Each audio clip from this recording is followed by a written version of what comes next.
And those were presets. If we have to get there at all, we might as well get there fast. Come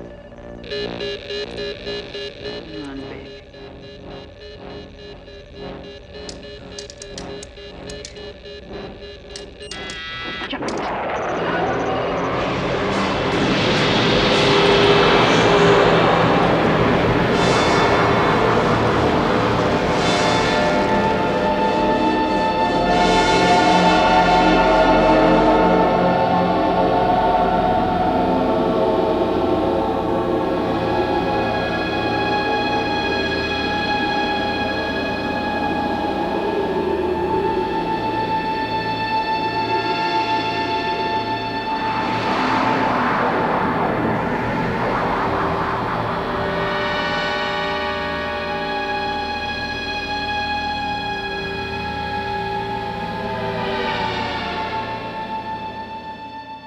I started New World Pictures in 1970.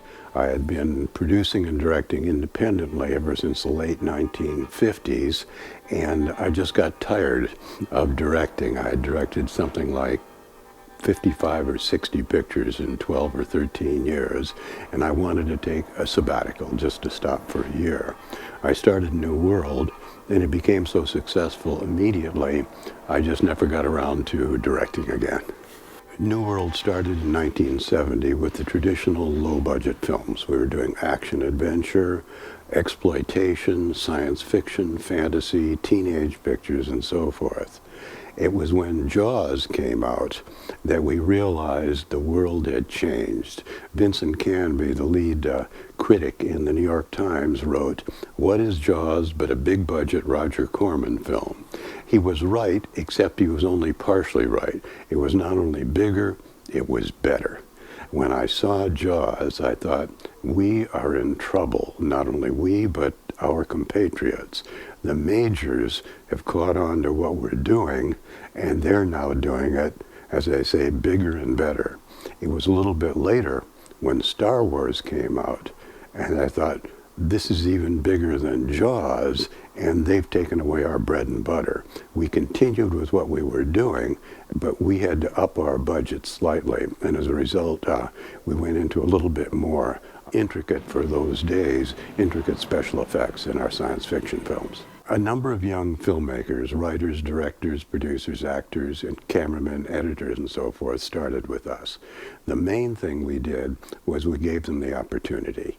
When they were young, the majors were not hiring young people out of film school. They were relying primarily on their experienced personnel. We gave them the opportunity, and we did teach them a little bit. On the other hand, I don't want to take too much credit for the teaching. They had the ability to start with. Going into UCLA grad school, I had a lot more practical experience than most of the kids that were just coming into a graduate program from their undergraduate. I'd been working in the business for a number of years, and so I had a bit more hands-on, which was useful. And at one point, Roger Corman called up UCLA and said, "I'm looking for somebody to shoot a low-budget picture I have in mind." And the school recommended me. Bruce and I were really lucky because we came right out of film school and into Roger's office, so we jumped right away into the ski bum where we were with absolutely no money. We were making a feature film. It was really entertaining. We set up an office that was about the size of a closet, and that's where we did all of our casting and all of our pre-production and everything. Bruce Clark was a young graduate of the UCLA Film School who had done a motorcycle film for me around 1969 or 1970 that was quite successful. He had been working in Europe, and he came back and asked me if I had anything for him, and I remembered that he was a good director, and we were doing science fiction films, and I wanted to do a psychological science fiction film. Roger was looking for something to knock off Alien, since that was his way, and Alien was the big hit of the day. So I started to scheme on a story about people's fears and how they deal with them or don't deal with them. And I came up with the idea of the monster, but each monster would be a different monster for each member of the cast, and it would be a monster coming out of their unconscious. This is part of certain Freudian theories I had. Which was a concept floating around in pop psychology at the time, you know, you create your own reality, that kind of a concept was entering into the consciousness at that point. We started with that, and Bruce and his partner Mart Siegler wrote the screenplay, first a treatment, then a screenplay, based upon that idea. And that was the seed for what at the time I called Planet of Horrors. Roger decided that wasn't grand enough, so he grew it to Galaxy of Terror eventually. But it seemed like such a 50s movie we were about to make that I thought Planet of Horrors was a classic 50s name and perfect for that. And this is another thing Roger would do. He would try and film the movies under these sort of vague, innocuous titles, partly because I don't think he wanted to give away what they were about. Partly because he didn't want it to seem too lurid. Like if you want to go on location, you don't want to say, oh yeah, we want to use your house for screaming buckets of blood, or, you know, 10 dead nymphomaniac sorority sisters. We all got together, we said, we got to come up with a working title for this movie because we're not getting actors to come in to read for Planet of Horrors. So we tried to come up with a classier title. Well, the name of the spaceship in the film is called Quest, Q-U-E-S-T. And it was my idea. I said, why don't we call the movie Quest? And Bruce liked the idea, Mark Siegler liked the idea, so suddenly we had retitled the movie because some punk kid making $175 a week working for Roger Corman, who just got in from Portland, come up with its title.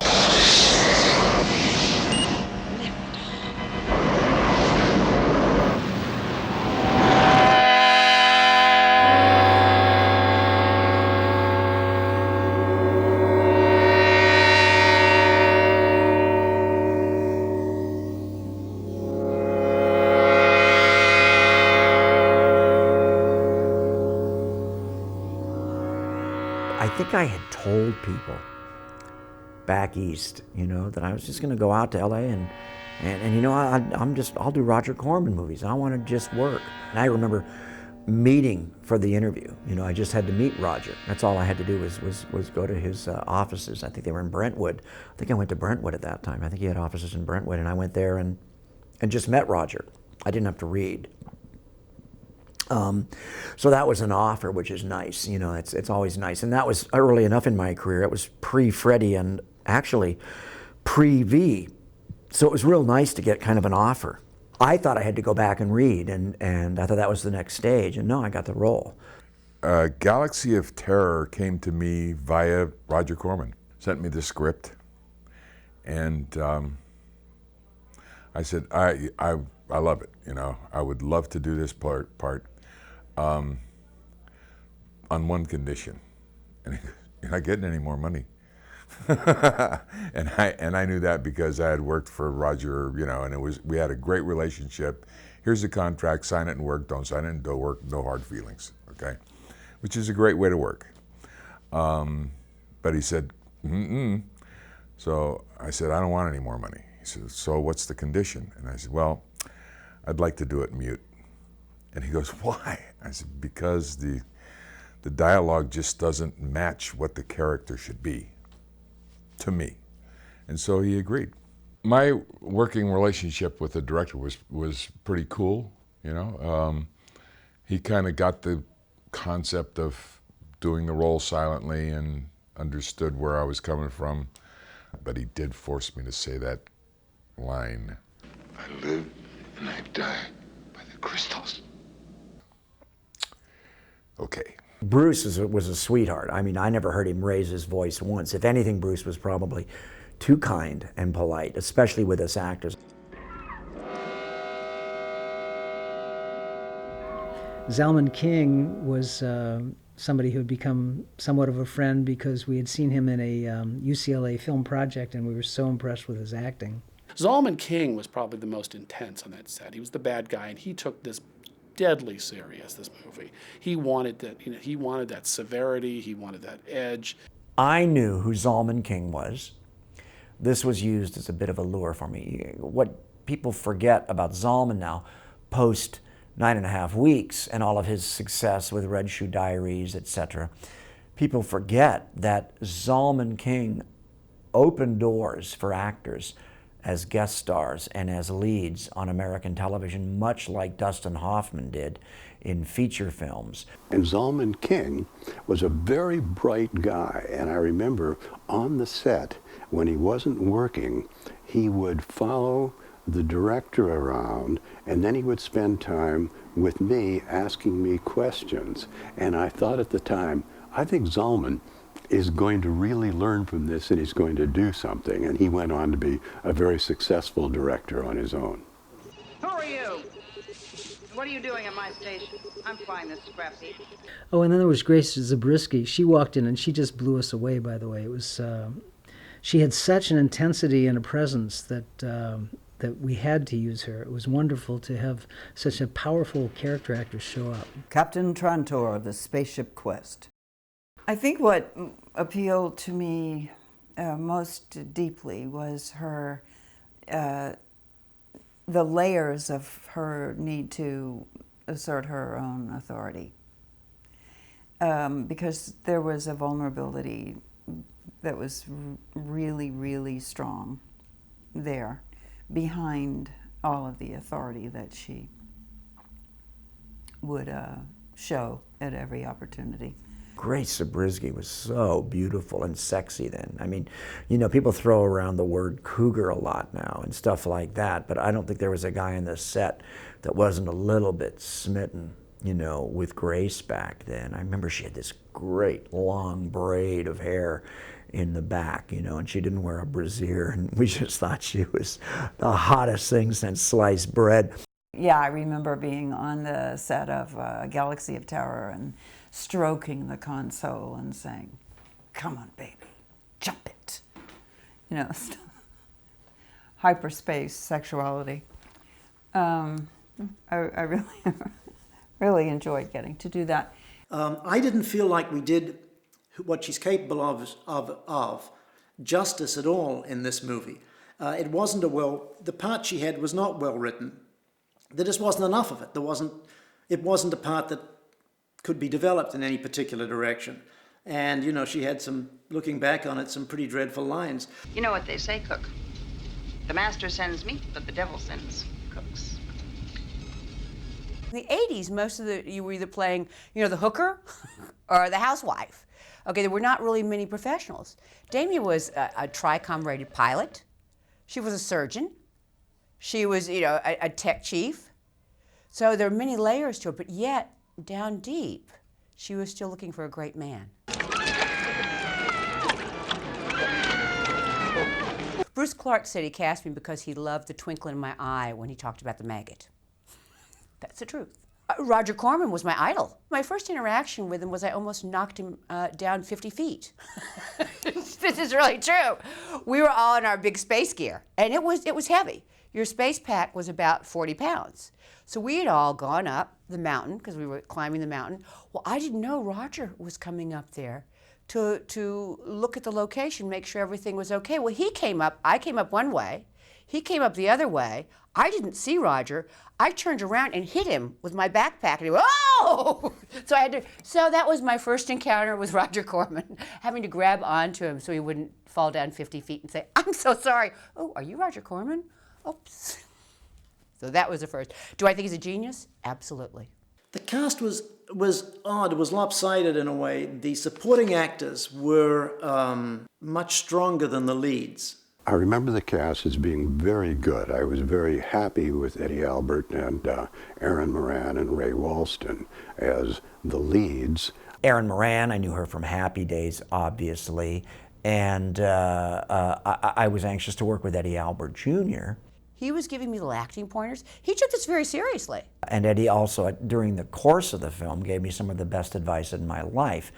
Eddie's advice to me was, whenever you hit a deep valley in Hollywood, go to Europe or take those European offers. And I listened to Eddie, and I've now starred in 12 movies in Europe. Literally has changed my life and my wife's life.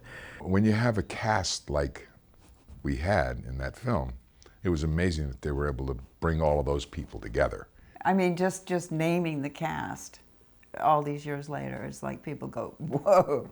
I was like anxious, you know, to have a drink with Ray and to pick his brain and to get that kind of oral tradition story passed to me from Broadway. Every morning, Ray Walston, who was, I don't know, 5'7", 5'8", maybe, would come up to me at the craft service table and say, "Sid, don't fuck with me." Yeah, he was really going to do something. So that was our little running gag with one another. You know, there were days where things weren't going quite right. Sid, you know, would sort of rally us a couple of times. "Oh, this is nothing," you know, and cheer us up, you know, when things got a little weird, and because we didn't have that film vocabulary as actors then that you get after you've worked on several horror or genre movies or effect movies or fantasy sci-fi movies. After a while, you get a sense of that. Each and every person that was just at the top of their game loved it. Sense of camaraderie. We could watch each other's death scenes. Aaron would come back and go, "Look, my head popped off. I just got my head popped off." You know, but everyone was just having so much fun. And I was grateful to do it, and it turned out to be an extraordinary experience mainly because of the cast I got to work with and the friends I made during that shoot.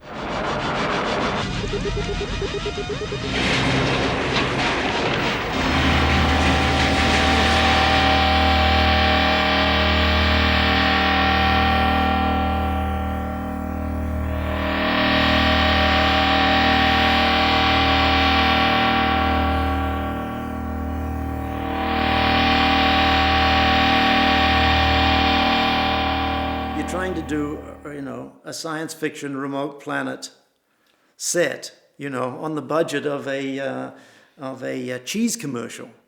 I mean, you know, what more of a challenge do you want?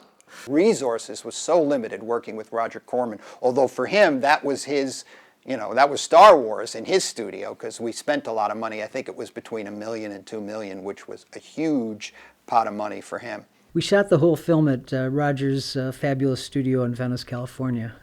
It was a former lumberyard on Main Street that still had the funky old lumberyard sign, which was good so that people weren't sneaking in all the time. But it was as funky as you can imagine a lumberyard could be. It was basically that. I mean, I remember smoking a joint or something way back where the lumber had been stored, and I went going back there, and there was like cots and posters up on the wall. Guys lived here, you know. We actually had a real construction coordinator, Phil Thomas. There was a Ken Kesey-style school bus parked in the parking lot, and that's where Phil Thomas lived with his son and daughter and his wife. They made sets wherever they could put them. They used the office hallways as the inside of the ship hallways. I remember walking into the corridor one day there, and I thought I was on the set for 2001. Space Odyssey, it was that good. It would be overnight sometimes that we'd have to throw together a major set. And again, it would be like maybe 3 people working through the night with very little money or help to build whatever was going to be happening the next day. And there'd be times even when we couldn't even shoot when it was time to shoot because the set wasn't ready yet. We used to go through the trash bins at McDonald's and when it was closed and just take all the styrofoam out. Took whopper styrofoam cartons and put them up, flared open with a staple gun on the hexagonal shape of the corridor on the top and the sides to give it a kind of Japanese vacuum form, futuristic look. That's about as low budget as you can get. Now, I've heard rumors that Roger rented on a Sunday that corridor to a German film crew for like an expensive watch commercial. It's still ticking in outer space, you know. And apparently got the budget of the movie back. Now, I don't know if that's a rumor or if that's a tall tale, but it certainly should be true because that's the kind of thinking Roger always did. I do recall, however, the first scene being shot inside the spaceship. And I remember how we had finished shooting the master and everything in one direction. It had all been lit and it went quite well, actually. Then we turned around and we lit for the reverses. And after about an hour, we've turned around and the director says, "Oh, I forgot, I need one more shot in this direction." And you could see everybody on set just kind of go, meaning we're screwed. This is going to be horrible. Just from the first day. So we had to break down, turn around, relight, losing 2 hours, and go back and pick up what we missed. That was the first day. It was such a huge lesson in sort of personnel management and how to really kind of tank morale on at the first opportunity. There was some talk about Mark Hamill, who had just done Empire Strikes Back and obviously Star Wars. And Mark Hamill wanted to do a horror film. And I saw the wardrobe that they were making for the cast, these kind of jumps, kind of like, it was like a beige tight jumpsuit. It looked a lot like the one in Empire Strikes Back. And I go, if you guys get Mark Hamill in that outfit, in this sci-fi horror movie, it's going to be a hit. Trust me. See, that was, I mean, there was nothing bigger than Star Wars at the time. So, but somehow it didn't work out and they didn't get Mark Hamill.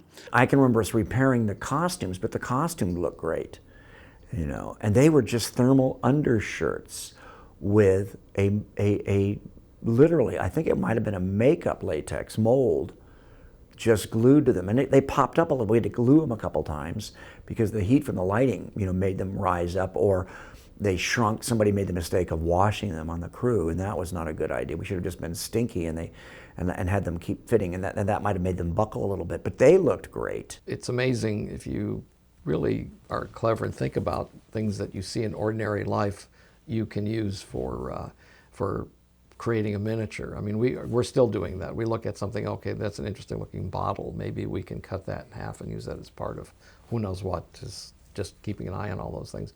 And it's kind of surprising how much money can be saved if you're not trying to prove anything by how much money you're spending. And this is one of the models that I built for Galaxy of Terror. It's in the graveyard scene, and it's very predominant in the film. You can see right here where the explosion is from the ship, the fuselage. And it was a lot of fun to make these things. The entire film was sort of created with the notion of cheating everything, finding ways around the lack of money by using matte paintings and extending sets with foreground pieces. We did some amazing shots in camera, crane shots with huge front projection screens, all done in real time, all done in camera, stuff that would today be CGI and green screen. We did it all in camera. There's miniatures combined with live action. The pyramid was huge. It was a multi-story space inside. And I can remember sitting in the production meeting going over some of the sets to be built. And I think somebody asked Phil, how are you going to build the pyramid?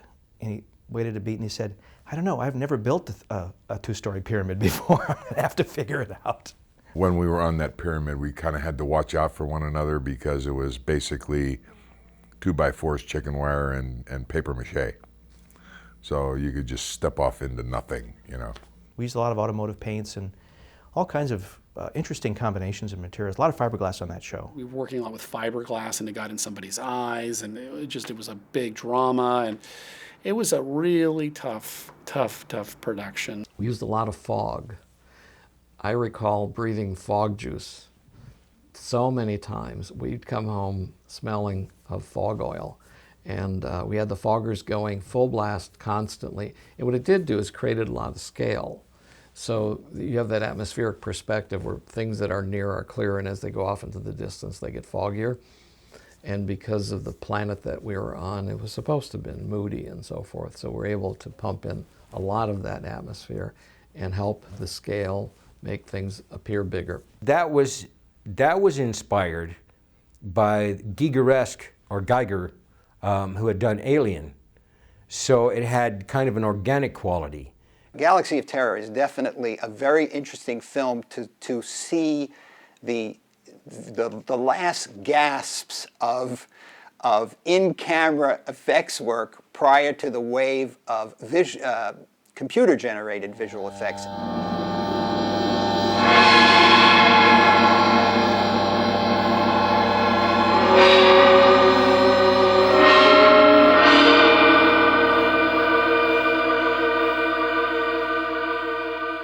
For us and on our budgets, the special effects were complicated, were expensive, and luckily we had Jim Cameron. Jim really was brilliant. Jim started as just an assistant in our special effects department, moved up very quickly until eventually he became head of the special effects department.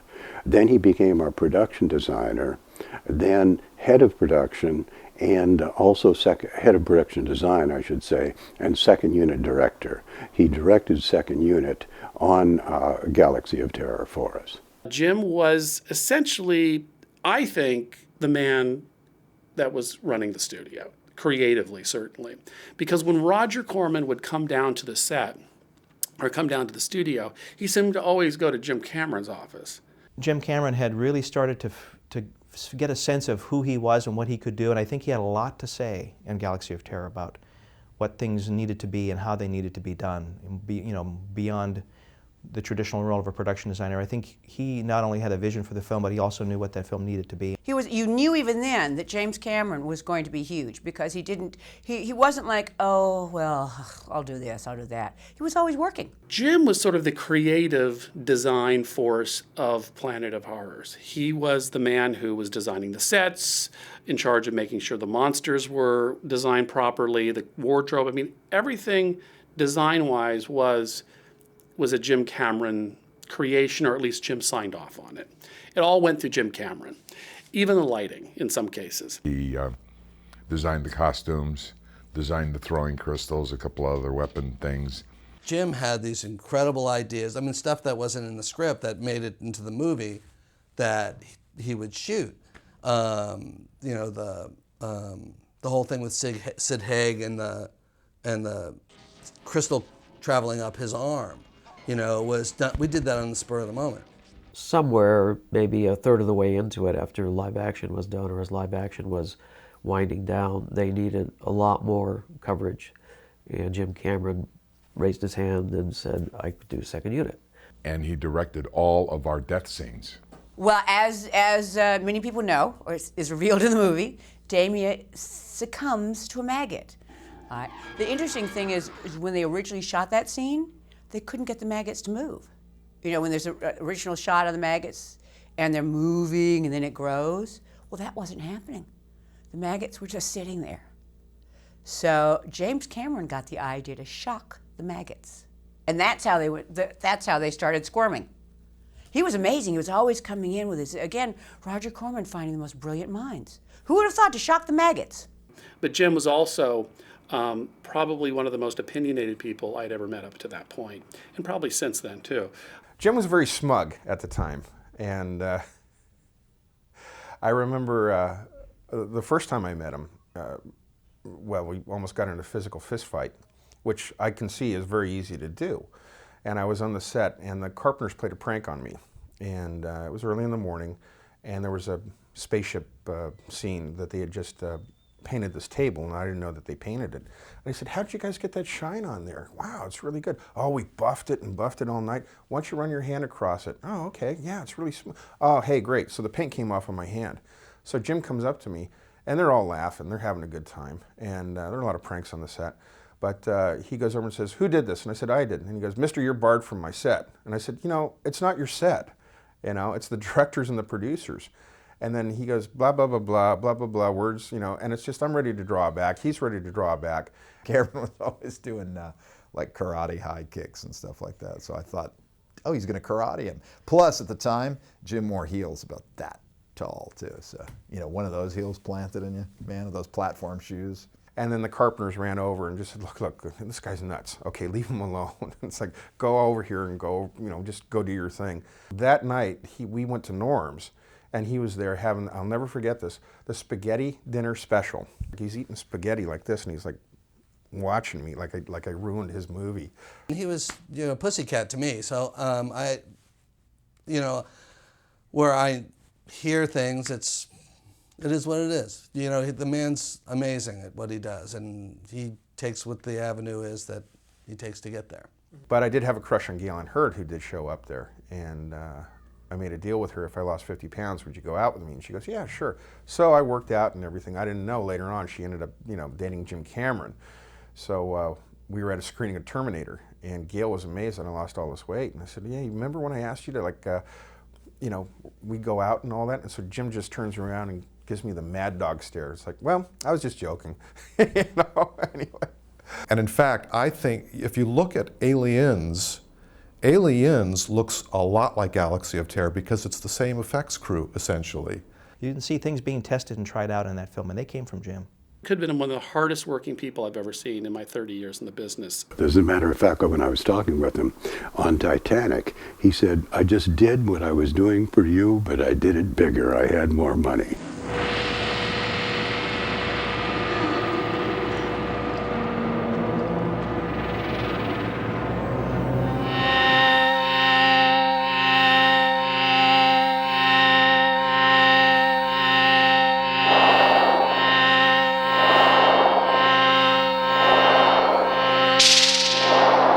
Galaxy is a succession of, and all horror movies of this kind are, in one form or another. You build up to a point that everybody knows is coming, in which something dreadful or awful or whatever is going to happen. We were just having a good time killing people.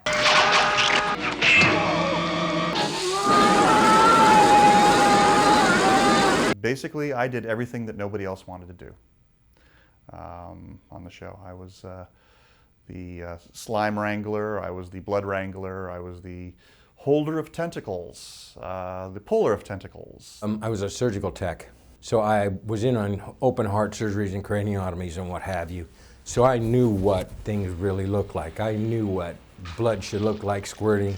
I knew what this and that. We didn't have time to actually build any fake intestines, so we went to the butcher shop and got pig parts, you know, pig liver, pig heart, pig intestines, and then we filled all the pig intestines with fake blood so that they'd have a red color to them, and then filled, I think I had like 5 Ziploc bags full of them. And trouble is, we were shooting in the dead of summer. It was hotter than hell, and it was, you know, even for Venice it was hot. And I just mixed all the guts up and threw them in a big plastic bucket and put a lid on them and set them aside. And then the next day we went to do the pickups, and somebody opened the bucket up, and everything had turned into something altogether different. And we had to evacuate the building. It was ugly. For Galaxy of Terror, for me, what was great was that it was getting closer towards what I really wanted to do, which was creatures and makeup. And we had to do this one creature, I can't remember what the name of it was. Called the Cameron Beast, because I'm not sure who sculpted it, but they had sculpted it kind of with Jim's likeness, sort of, kinda. Not really, but you never really saw the creature in any sort of detail, so it just sort of looked like him. But it was a creature that jumps on a guy's back and chomps on his head, and it's supposed to rip the back of his head open. I can't even remember the sequence very well if we actually shot it exactly that way, but there was a stop motion puppet that was being made by the Skotax, and then we were doing the full scale you know, creature, which was probably only, you know, this big, but it was great for me, you know. So we were matching the sculpture and making a kind of a rod puppet version of it that we were behind him, behind the guy puppeting, and then a hand puppet of the head, you know, and we had, it had kind of big teeth like that, and we put tubes, blood tubes in it, so that when you hand puppet it and go, you fire the blood out, and it looks like it's, you know, chomping into his head. Alec Gillis had the most because he was, of course, attaching pieces onto the actors, and of course Jim did with Taaffe because he was doing the, he was the rapist, monster raper. I don't know how you want to phrase that. Of the various monsters which came out of each person's unconscious, the one that was most famous and really became notorious at the time and helped to sell the film was a very big success for us, was the monster coming out of Taaffe O'Connell's unconscious. Hairiest part for me was when Roger, as we were in pre-production and getting close to shooting, announced after the latest draft of our script that he wanted a rape in the movie. Which didn't, at that time, please Mark and I at all. I mean, this was not the way, we were trying to get away from that world. A rape scene was not on our agenda. Bruce and I were both horrified and wanted to just walk off the film instantly, because that was not our taste at all. But we had just uprooted both of our lives and moved to LA, and were about to make the film. And so I told Bruce that I would give it a shot and see if I could come up with something that could work for us as well. We pretty much decided to do it so over the top that it could, you know, not be taken too seriously. It was necessary because this woman succumbs to her greatest fear and her greatest pleasure. For Taaffe, I decided that in her unconscious mind, she was afraid of sex. So for her, we designed a monster maggot-like creature with certain phallic overtones. And I remember a story that the actress had to talk to her priest the night before she shot it. Actually, they sweet-talked me into doing it because my agent said, don't do it, okay? Roger actually, for a portion of it, said, all right, bring her back out, and if needed, we will use a body double. And then when we got shooting, we were having so much fun. We had a moving platform, which I was on, with my hand up inside of a puppet. So the puppet was this big. So what we did was we rolled that dolly toward the camera, and so everything stayed the same. The background and the foreground stayed the same, but the maggot seemed to get bigger and bigger in the shot. Then the sequence went to the full-size prop. When they were running behind and stuff, and they needed to build this giant maggot, this giant worm maggot, they told them about us, and I met with Jim Cameron, who designed it, and talked to him about building it, and they gave us the job. The day before we were supposed to shoot that, typical of the low-budget frenzy, the guy who was making the maggot for us brought it onto the Lumberyard set, and we all looked at it and were shocked. It looked like a Disney ride for little kids. It looked like the cutest little thing with floppy little arms. Jim comes out and he looks and he doesn't say a word. They turn around and walk away, the producer and him, and the producer comes back and he goes, Jim says, if he wanted Mothra, he would have ordered it, but this is way too big. The girth of it was too much. Jim thought it should narrow down a bit. Alan and I had to stay overnight, and we basically cut 4 foot out of the circumference of it and pulled the worm. We had to cut all the bands, suck it back in, and redo it, and recover it, and put it back to reglue it, and put it all back together by the morning because it was shooting the next day. The maggot was not automatic. It was actually this big 1-ton styrofoam, and it looked great. Okay, but it was they made it go up and down a chain. And really, the best scene in the picture was Taaffe, as her clothes were progressively torn off, battling with this phallic-like creature. If you saw the old Ed Wood pictures, and he's working with the octopus, and he says, just throw the arms around you and, you know, make it work, make it work.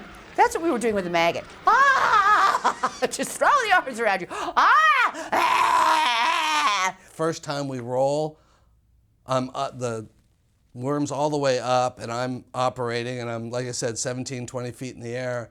Mechanically, it worked perfect. The trouble was that the art department didn't realize that they were going to be putting a 1,000-pound device on top of their their 1/4-inch plywood floor.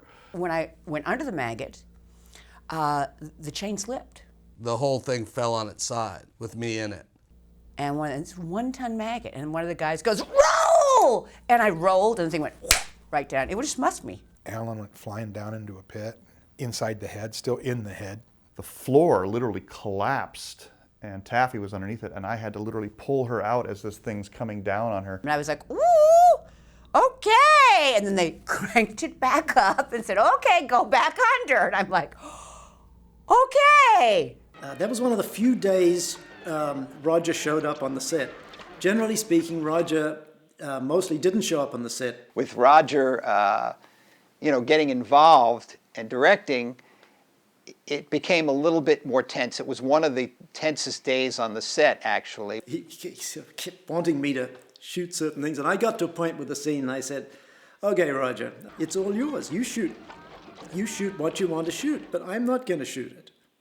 you know, and Roger took over and shot the last of the groping and the slime. But, you know, in a way, we all did it in stride.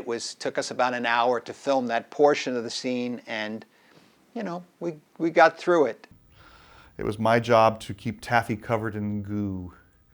And she was not thrilled with me the first day because it was ice cold. Okay, this is 2 o'clock in the morning. So I thought it'd be funny to refrigerate the slime. And she's squealing and all the crew is laughing. And what are you doing to her back there? She just about hit me over the head, and I promised that the next day I would warm it. So when you see the, it really is. It really is. It wasn't. I wasn't faking. We were never really comfortable doing the scene, but as we found out since then, apparently Roger was right as far as getting a scene that would make him money. We got a tremendous amount of fan mail on it. It was discussed on various television programs. It was written about in science fiction magazines. And although the picture was a good picture and was quite successful, I do believe that one sequence helped tremendously in its success. I didn't know who would get top billing, me or the maggot. I just wasn't sure. I think we actually did use Robert, and it was for a pickup shot, and it was the shadow demon, the shadow beast. The disembowelment, which was thought to be very grotesque, and it was one of the simplest effects. And I got sausage casings and stuffed them with oatmeal and cornflakes, so they looked like intestines. Basically, it was just a Ziploc bag full of guts underneath his shirt that we'd already pre-cut and then very carefully glued together to hide the seam. And then I had the Shadow Beast hand. I was wearing the glove, and all I did is I glued an X-Acto knife blade just under the fingernail, so it only extended about 1/8 of an inch. And then I just pulled, and you're cutting the bottom of it, and so it just all sort of just fell out. The fake blood spilled out and the intestines fell out, and people were horrified, and it was one of the cheapest and easiest and quickest effects that I could think of.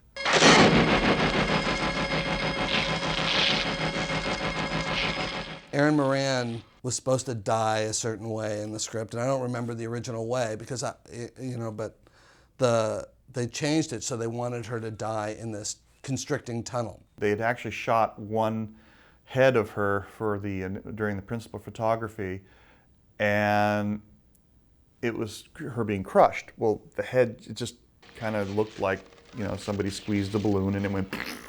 It didn't look good, so we shot it as a pickup, and they put an explosive. They brought in Roger George to blow it up, and he blew it up real good. Tom Schaus had made an interesting choice. He made a gelatin head that was crushable, and for some reason he filled it with chili. So he was like, "Are those beans and chunky beef inside there?" And the whole set smelled like chili in there. It was the most delicious effect I've ever been a part of. Facing every challenge with a positive attitude, it was like that's what got us through. We'd started crack of dawn and finished the crack of dawn the next day, and then it was the middle of the night. All I know is about 3 o'clock in the morning I started to drive home, and got about an off-ramp away and fell asleep and drove off the freeway. I had more fake blood on me than real blood. Paramedics show up and they're like, "Lay down, you're in shock." "No, I'm not." "You're covered in blood." "It's fake." You know, and they're like, no, it's real, you're in shock." I'm like, "No, see, it's Caro syrup, you taste it." You know, and they're like,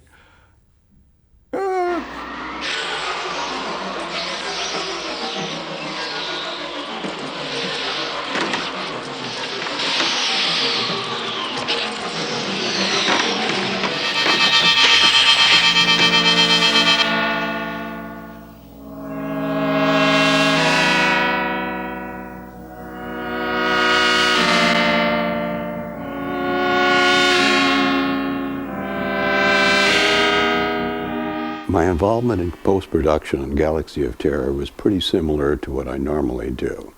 I always let the director and the editor have a first cut. And then I tell them, when they're ready to show it to me, I tell them that I'm too busy, I don't have time to look at it, and I say, "Why don't you guys do a second cut?" And I'll look at the second cut. That way, they really get 2 shots at the picture before I look at it. Then I look at it with some of my staff. We give notes to the director and the editor with this provision: pay attention to every note we give you.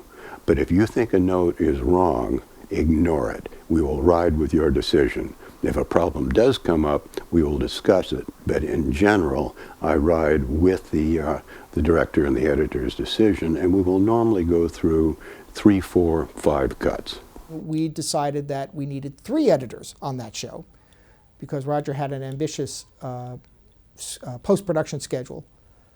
So Larry Bach was hired, and so it was basically Larry Bach and I were the 2 lead editors, and Barry Zetlin, who had been in the optical effects department, he wanted to become an editor, and so he got hired to be the 3rd editor on the show. So he had the middle third, Larry had the first third, and I had the last third. Galaxy of Terror ran into several rating difficulties. First and foremost was the famous giant maggot scene. When we submitted the film, we initially got an X rating. And we got it, they wouldn't tell us. Now, what the rating board does is they don't exactly tell you, well, what is it that got you the rating? They just said, well, you got an X rating. The original concept of the maggot scene was the fact that the woman being attacked by the worm is in terror and then eventually comes to enjoy the experience. That was how she was directed. And that was how the thing was designed. So I had to take all the erotic rhapsody looks out. I had to take any suggestive movement of the maggot. There were how else to put it? They were humping movements being made by the worm, and I had to take those out. So it just looked like the maggot just kind of like just falls on top of her and is just pressing down on her as if to crush her. So I had to went through and I made all these little snips of film. I went through and cut it all up and resubmitted the film, and we got an R. So Roger comes into my room and says, I want to see what you took out. And I had this box of trims filled with little frames and little like a foot long to a half foot long to just a couple of frames, to literally one frame of all the everything I'd taken out, all labeled where I took it out from. And it was like, okay. And I just randomly just reached into the trim box and I pulled out this 4-frame long piece of film. And I held it up. Well, for example, we started with this, and Roger just looked at that 4-frame piece of trim that I was holding in my hands, and he says, oh, I don't believe these MPAA people. I can't believe you take out 4 frames and we go from an X to an R. I give up. I don't understand these people. Well, there's no point even putting that stuff back in. All right, just ship it. And he walked out. And so the version of the maggot attacking Taaffe in the film is the MPAA cut down R version. All that other stuff never went back in. It's been trashed. All that stuff has been thrown away long time ago. The preview screenings didn't go particularly well from what I remember. They were sort of ho-hum, is what I remember. And so was the initial box office, I think. United Artists put up a good part of the money, and they had the European distribution rights, and Roger kept the North American rights. And we had to show the film to United Artists at one point. And I remember, there I am with the head of United Artists and his head of European distribution, and we're in the screening room at MGM. And the film goes by, lights come up afterwards, and the guy turns to me and he goes, where's the sex scene? And I go, what sex scene? And he said, well, Roger promised us there would be a sex scene between, I think it was the Taaffe O'Connell character and the Edward Albert character. And I just looked at, this is the first I had ever heard of this. And I just very naively looked at the head of UA and said, well, it's not in the script. It's not in the footage. We never had anything like this. Of course, there I am. I'm putting Roger now into deep trouble with UA. And so a few days later, Roger comes in, all kind of concerned and worried, and says, well, Bob, we have to get as much sex into this movie as we possibly can.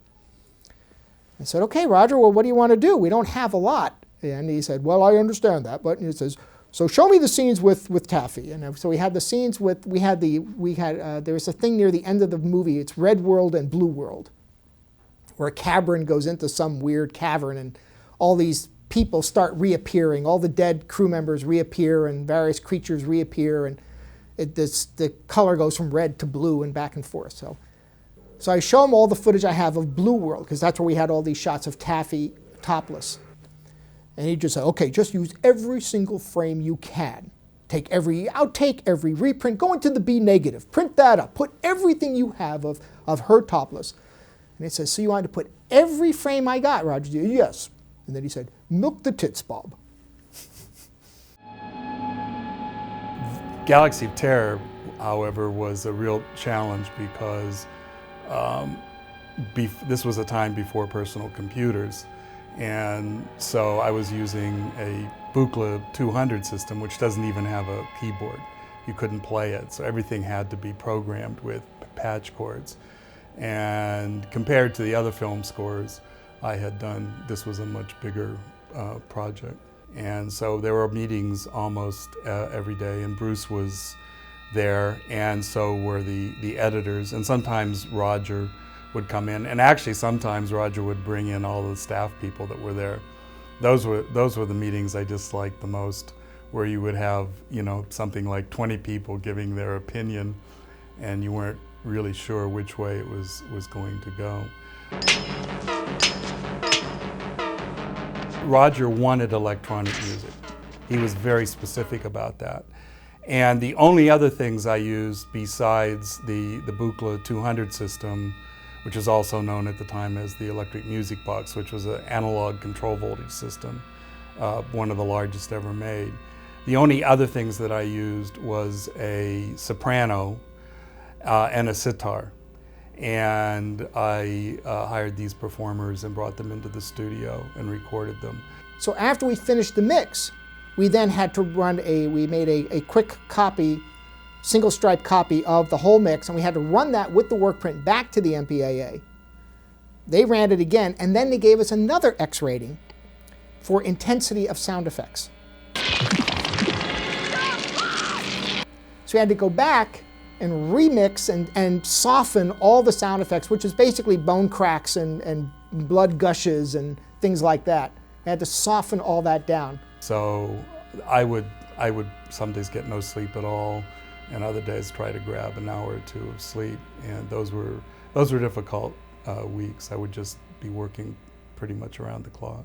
After there wasn't much time for the dust to settle, because by the time I was done with that, it was September, and the next term had started, and I was back teaching again. And I think at that point, I sort of decided to cool it with the film scoring business, because it takes up just an enormous amount of time. And I think there was a question in my mind as to how well suited I was for that, because I think that if you're going to be a film composer, it's something you pretty much have to abandon yourself to, because you're always dealing with other people's schedules. You always have to fit in to the production schedules. After we had shot the picture, they needed to get a new title for the movie. I was given 5 names for a potential title of the film, and Roger specifically told me, he says, don't ask them what title do you like best. Ask them, if you see these 5 movies are offered to you, which one would you rather see? And then it was called Mind Warp and Infinity of Terrors, which is the worst title ever. What a lame title that was. And they released it, I think, in the South as Mind Warp and Infinity of Terror. Crash into fear with Mind Warp and Infinity of Terror. Apparently didn't go over so well. So Roger created a very lurid campaign, retitled the film Galaxy of Terror. Kind of the best title for it, I guess. Although I don't know what galaxy was in terror in this movie, but that's what I think it's being called now.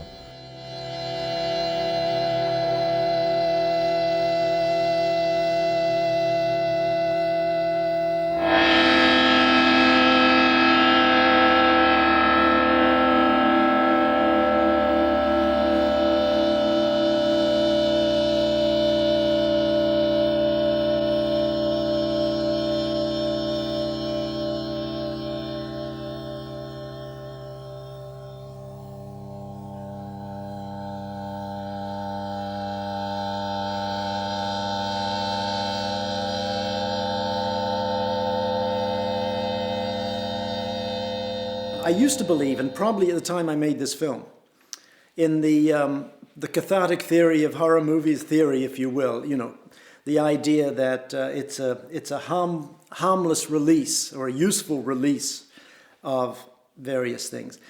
And that all sounded pretty good at the time. I really don't believe it now. I wouldn't make another horror movie.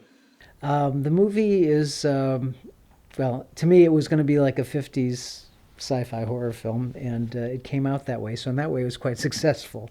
In terms of filmmaking, I don't consider it to be up to the level of the kind of movies I like to watch personally.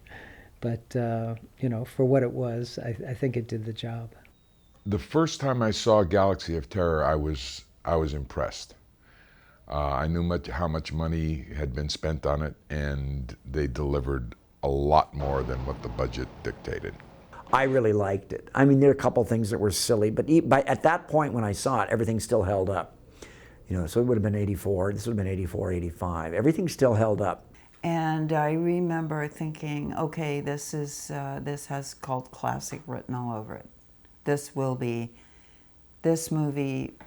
will be remembered for many years for a number of things. Galaxy of Terror was a notorious movie because it was just rarely seen. It didn't play on television much, and it had a very limited theatrical release, and it was only on VHS. It was a very lackluster release. So scarcity always seems to create a cult status, because when you hear about a movie that has a giant maggot in it that rapes a woman, but it's tough to find that, it becomes sort of cultish because people go, I've got to see this goddamn movie. What is this thing? It's almost like forbidden fruit, because when you can't have it, when you can't see it, you want it more. And I don't think anybody's going to be disappointed when they finally get one home and look at it. I'm quite surprised that there's any cult following at all for this movie, because I lost track of it myself probably 25 years ago. And to find out that there were fans was amazing. Horror movies, like action movies, travel internationally very well. Science fiction movies, fantasy movies. Comedy and romance does not. It's very culturally specific. And it had a little bit of a message to it. You know, it had a little bit of a philosophical message, you know, about fear. And let's face it, fear is definitely something that, in terms of horror films, it's a major player. I think it's grown in its time. I think it's actually a film more for this time than the 80s. I thought it was a terrifying movie at the time, and I love the Giger-esque rip-off. I mean, because it was, you know, let's face it, it was an Aliens rip-off. You know, it's an achievement for what it was. It was, you know, it was creepy. It had a good look to it. I have so many friends to this day from that movie that, you know, people who have gone obviously on to great things, Academy Award winners, and, you know, just people who have incredible careers. Roger Corman trained us all. I mean, you know, or allowed us to hone our craft. I mean, it was an amazing place. There's nothing like it today. And I mean, I think they would qualify on a cult level just in the talent he's discovered over the years. Galaxy of Terror was probably more my taste in movies than, you know, if we're comparing Battle Beyond the Stars and Galaxy of Terror, it was more my taste. It was a little less wholesome. I look at Galaxy of Terror now and I'd say, how did we do that? I still think these low-budget movies are great examples for young filmmakers to see. This is what people in the generation behind me were doing with virtually nothing. What am I doing, you know? Perhaps this is the anecdote that best sums up my Galaxy of Terror experience. I was privileged to be invited to the premiere of the underrated Arthur Penn film, Four Friends. The director of Bonnie and Clyde and all these films I love. And I was in the sculpture garden of the LA County Art Museum.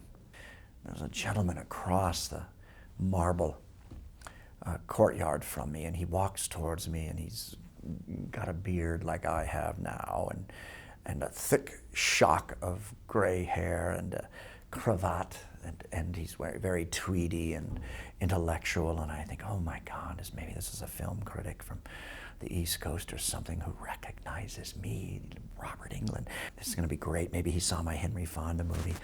And I'm waiting there, you know, anticipating, and he goes, Mr. Englund? And I said, yes, Robert Englund. He goes, you were marvelous in that film where the giant maggot fucked the girl. Galaxy of Terror. Love it or leave it.